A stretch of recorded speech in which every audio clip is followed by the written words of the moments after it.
If you're looking for a secure haven within the literary world, you found the perfect organization. Let's make magic together. Our space is specifically designed for African American authors who are passionate about their writings of films and books. It's a platform to stay informed about industry developments.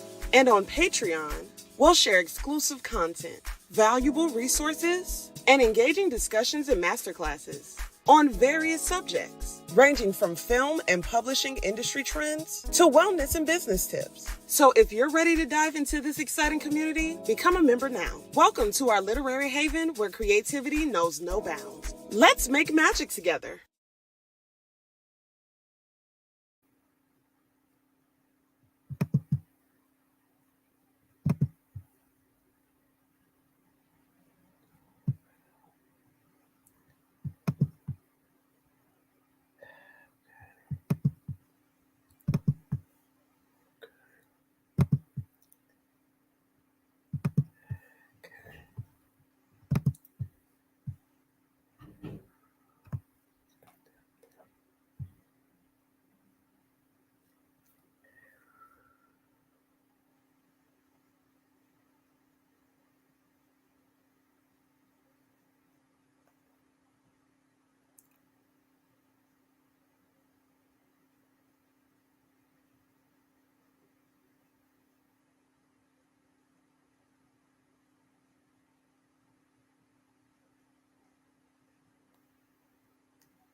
Okay.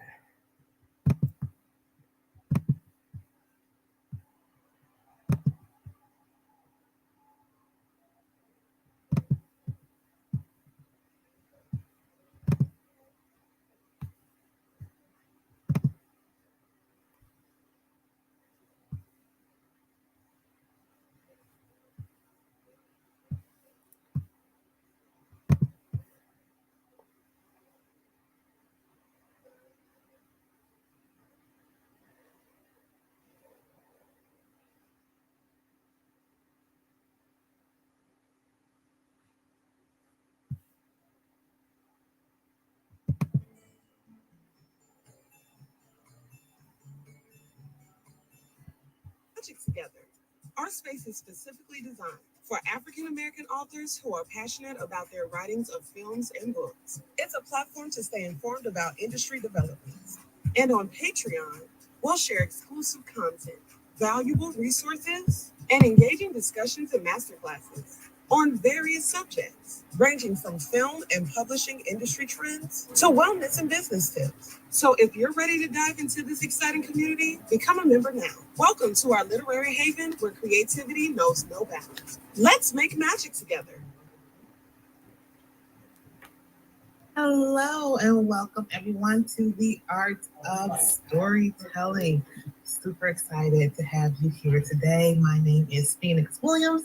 I am an award-nominated best-selling author, ghostwriter, screenwriter, all the writers. And today I'm going to be showing you how I write my bestsellers. So when we talk about the art of storytelling, there's a lot that goes into it.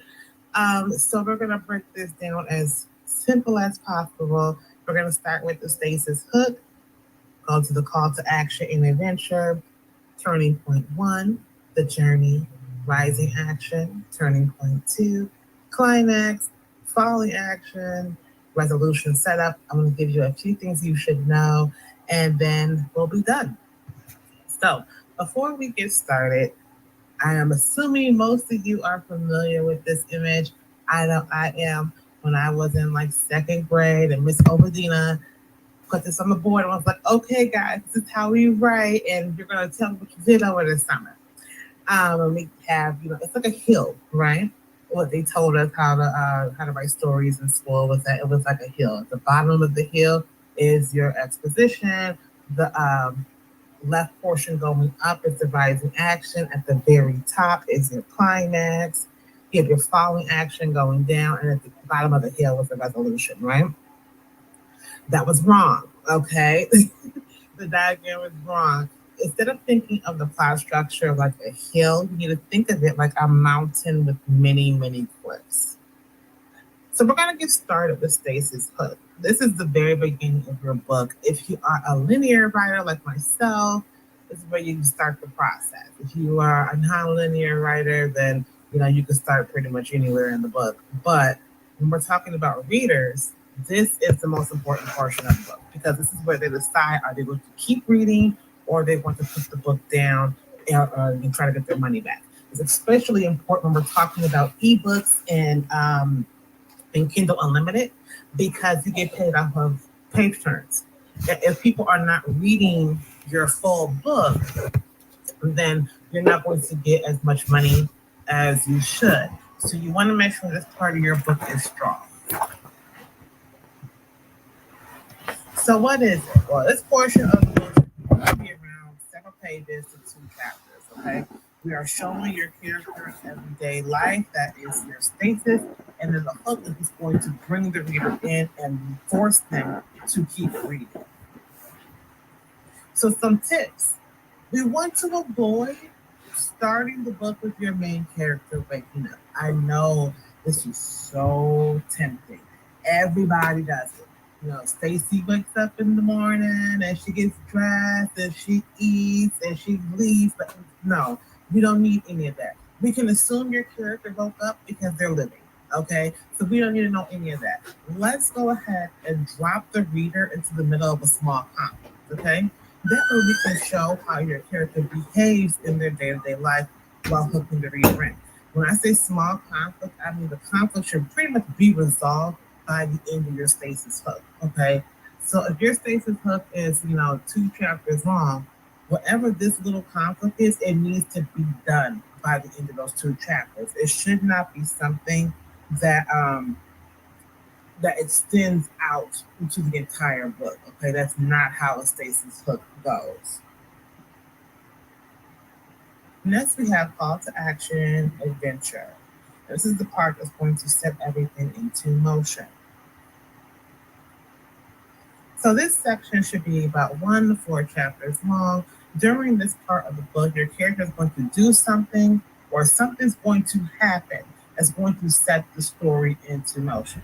This is not the part where your character goes on an adventure. No, this is what is forcing your character to think about going on this adventure. Okay, so some examples in Game of Thrones when King Robert Baratheon died. Okay, if he did not die, there would not have been an empty throne, meaning there would have been all these people trying to claim it, right? Then you have in Beauty and the Beast, Belle's father being captured.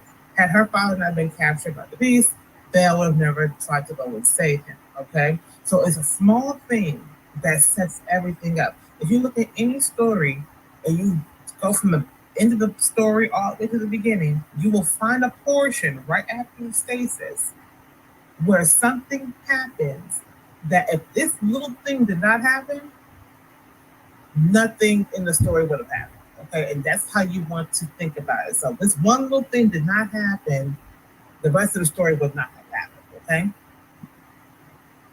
So some tips. There has to be a lead up. Okay, you can't just be like, oh wow, stasis, no, boom. All right, call to action. We have to have a kind of a lead up to it. Okay. So think about Beauty and the Beast, right? We had the stasis with Belle singing to the town. Then we had the whole part where she's talking to her father, and we're learning more about him, how he's a tinkerer and an inventor and all that kind of stuff. And then he says he's going off to go get some parts or whatever, and then he gets captured. Okay, it's a lead up to it. It's not like Belle singing and all of a sudden her father's captured. There's a whole lot that happens in between that, right? Your character needs to have a very strong reason to go on this journey. The call to action needs to have some very strong emotional stakes behind it, as well as physical stakes behind it, right? That's going to make sure that our main character, has to do this. That whole little portion where we're like, man, this is Belle, like for instance, Belle. She it's their father who was captured, right? She's not going to just be like, oh man, he got captured. That sucks. I'm gonna stay home. No, it needs to be some high emotional stakes, some high physical stakes. It can't be something that is solved with a conversation. It's pretty much what I'm trying to get down to. Okay. So turning point one. This is where we start to build tension and conflict. Okay. So this section needs to be about 3 to 6 chapters long. The first turning point introduces some of the conflict, so we need to get a glimpse into what difficulties your main character is going to be facing throughout the book. There should be 3 events that happen back to back that are mostly out of the character's control, okay? And there should be some consequences. So let's do a romance genre example. Sarah loses her job. She's on the verge of being homeless, okay? To blow off some steam, Sarah goes to the club and meets Billy. They sleep together and he goes to her the next morning. 2 weeks later, Sarah finds a job and loves it, but her boss is cold to her. At the company barbecue, she sees Billy and he's her new boss's son. So these are some in a romance drama example of what a turning point will be. So there's 3 different things. Some of these events were out of Sarah's control. Some of them were in Sarah's control, okay? But you want to make it where everything kind of like leads into the next point of conflict, okay? So some tips. You have to build tension, conflict, and stakes in this portion of the book. Laura Silverman says to ask yourself these 3 questions when you're trying to figure out your tension, your conflict, and your stakes. What does your character want? That's your tension. What stands in your character's way is the conflict. And what happens if they don't get it? Those are the stakes. So a paranormal genre example from one of my books.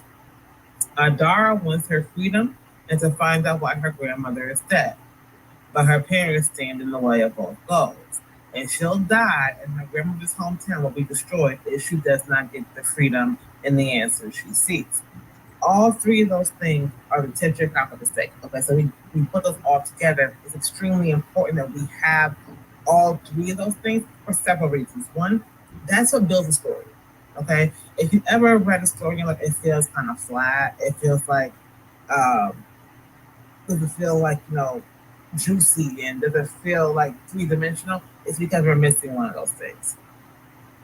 Usually it's the stakes. So you want to make sure you have those things. Also, you want to have them because that is your synopsis when you put it on the back of the book.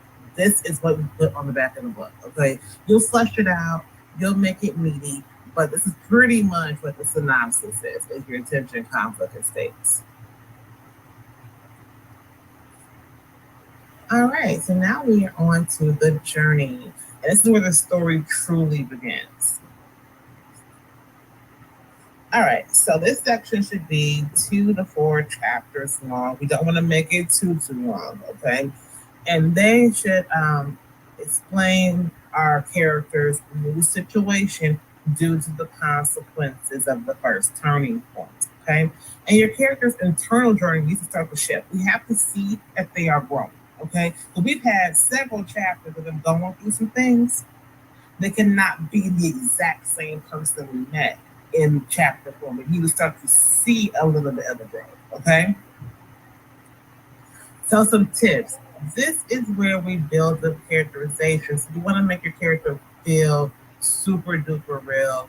If you do not, or if you haven't heard my class of how to build memorable characters, definitely make sure you check that out. If you have, then you know it's where we start dealing with, our internal flaws, our internal battles. This is that part of the story.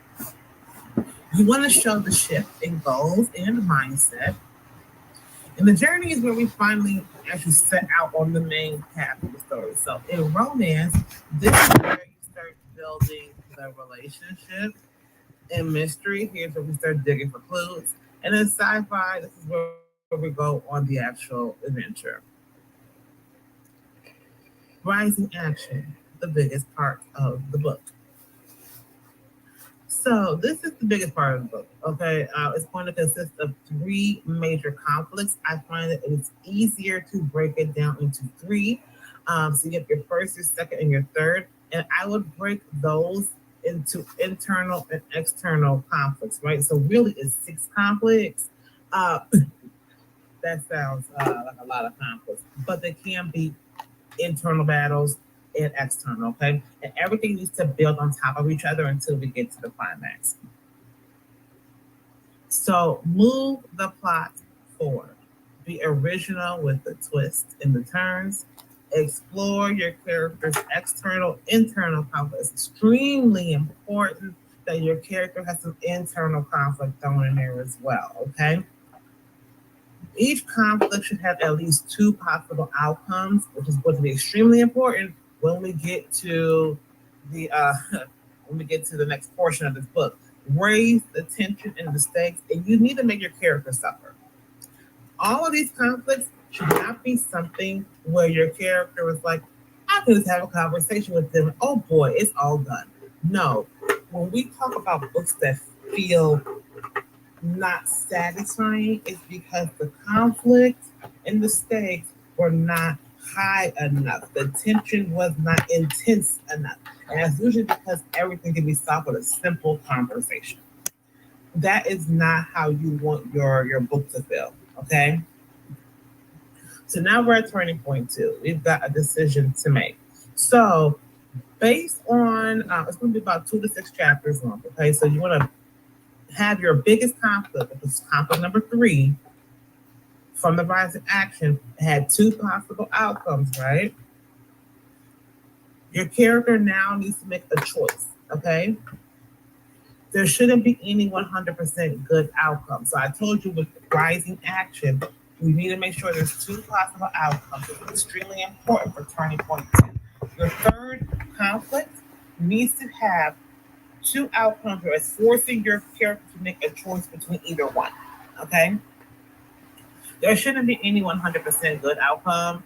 Everything should really be like bad, no matter which one they choose.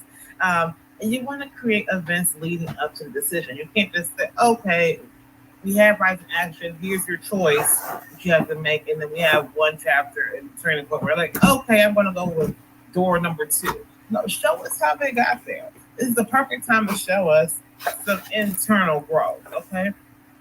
And you also want to keep in mind that while your character is trying to make a decision, the world keeps moving. Okay. The antagonist keeps plotting. You know, everything keeps spinning. Okay. You don't want to have everything stop because your character has stopped for a second. Okay. Everything still needs to keep going. Like I said, you want to show your character's growth. It's the perfect time to do that. We should be able to really see that they've grown by this part of the book when they're trying to make this decision. And you want to keep it short, but you want to build the tension. Okay. So the impact of the stakes should be the focus right now. Okay. So now we have climax, which is what we've been working toward this entire time. This is going to be the second biggest portion of your book. The climax builds off the rising action in turning point 2. So every consequence that we mention in turning point 2 will come to fruition. So when you're writing in turning point 2, and I told you guys you need to make sure that you show us how your character got to this point, part of that showing us is them discussing what the consequences are. Okay, if I go with door number 1, then A, B, C, D, E, F, and G could happen. If I go to door number 2, then A, B, C, D, E, F, G could happen, right? You want to make sure you mention that because in the climax, we need the things to come true, plus more. Okay, so everything they were afraid was going to happen needs to happen, and a lot more needs to happen on top of that. Okay, it needs to be a state of constant conflict and despair for your main character. So I like to break this down into several small parts, and that helps me keep track of where we're going. Right. So we have introduction to the conflict. and things are going to end badly. Okay, so it's not the main source of conflict. Okay, think of it like a video game. You're not on level 1, but you're like on level 5, right? And you died, but you get to come back and keep things going. So it's not the hardest conflict on level 5, but it's not the easiest either, right? Um, then things are going to get worse. So we want to make sure our situation gets worse. We want to introduce additional conflict on top of the original conflict that we started with. And then you want to leave things a little murky with that second point of conflict, right? So let's recap. We had the first intro to the conflict that ended badly. We're going to add an additional conflict on top of that. It doesn't end badly, but it ends kind of like, we don't know where things are going to lead. We're going to be a little shaky. Then we're going to have an external conflict that gets harder, okay? On top of the one that's murky, we're going to add another conflict. And that's going to get hard. It's going to be one of the harder ones, okay? And we're also going to introduce an internal conflict, okay? And we need the main character to look as if they are losing. Then we need to add on another conflict, okay? And we need to have the stakes hanging in the balance. So that could be the life, their job, heart, their reputation, whatever is important, whatever the stakes were this entire time for your book, they need to be hanging in the balance. And then we have the light at the end of the tunnel. So the main character needs to discover something that's going to help them. Okay, it could be a new power, a character flaw acceptance, a weapon, an ally, a document, something that's going to help them. Okay, so now there is hope for the character, but it's still going to be a difficult road. They have to go through all the conflicts that we've mentioned before, and then we go ahead and we have our winning moment. Okay, if you ever read a book and it felt like the climax wasn't fulfilling, it's because there wasn't enough internal and external conflict. Okay? If someone's ever read one of your books and they said, oh, it was okay, when we got to the climax, it was all right. I kind of knew where it was going. That's because there's not enough internal and external conflict. People can know where the story is going, but still love the story if you create enough tension, stakes, and conflict. Okay. All right. So next we have some climax tips. So you want to create levels to your chapters. And this will increase the tension. All right. I dive deep into this with my art of storytelling class, but we're going to just with my Write Mark and Publish class, I dive deep into this. So I'm going to go ahead and do a brief overview. So there are levels to this, okay? When we're talking about writing chapters, levels of tension, all right? So if I start my climax chapter, and we'll say that's chapter 20, okay, on a level 2, and it ends on a level 3 of tension, I can't write chapter 21 and start off at a level 1. No, I need to start off on a level 3 and go up to level 5. And then chapter 22, I will drop you guys down to a level 4 and go up to 6. So it's a lot of back and forth, roller coaster type stuff, up and down. And that creates a feeling of uncertainty for the reader, which goes ahead and makes them want to turn the page. They want to know what's happening. I have read plenty of books. I was like, man, this book sucks. But I have to keep reading because I have to know what happens because the writer is taking me down and up and down and up, and I have to just know what's going to happen. In Turning Point 2, you put your characters in a corner. In the climax, we are going to throw stones at our character until they figure out how to get free. Okay? This cannot be the time when you coddle your characters. You can't say, oh, I love them so much and I want them to suffer. No, make them suffer. Okay? And despite what we were taught in school, the climax does not happen at the 50% mark of the book. Okay? It needs to happen around the 60, 65, 70, 75 point of the book. But by the end of the climax, the main plot of the story should pretty much be resolved. Okay? And it's important that it is resolved because we're heading right into the fall in action, resolution, and setup. And finally, the book's over. So What is it? Well, it should be no more than a handful of chapters. You are going to want to show the reader how everything is different. Okay, the story is finished. And if you're writing a series, go ahead and set up your next book. You want to focus on showing through events everything mentioned above. Okay, you can't just say, "Yep, well, everything was good for Sarah. She got married, and she had a couple of babies, and her mother-in-law are doing better." The end.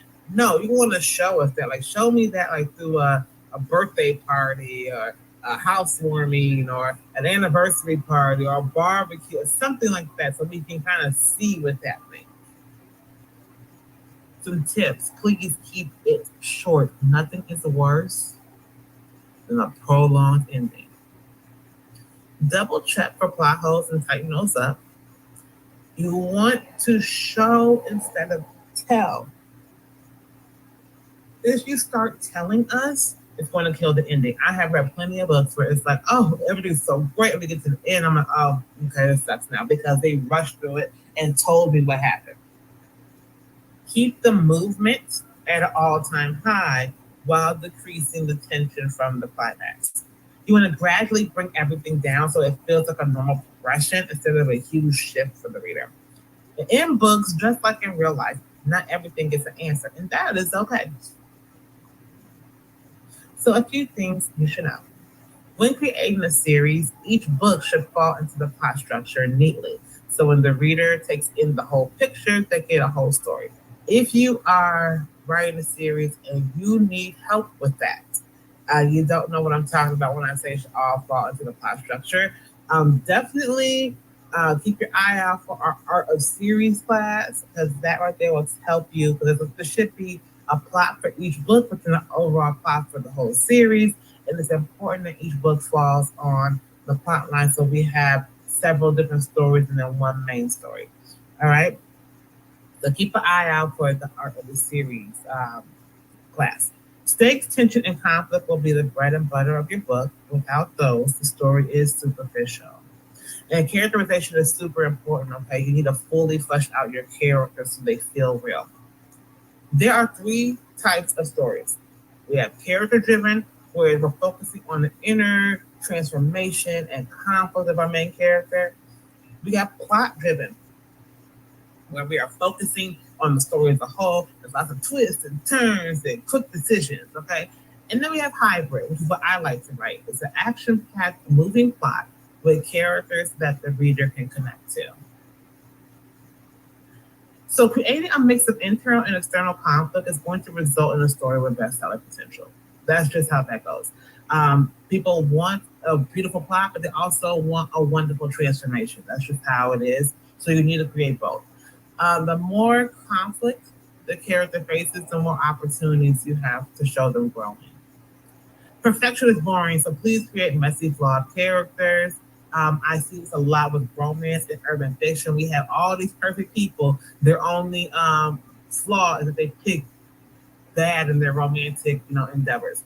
No, there needs to be some actual character flaws. Never stop the movement of your story. Your characters should always be doing something.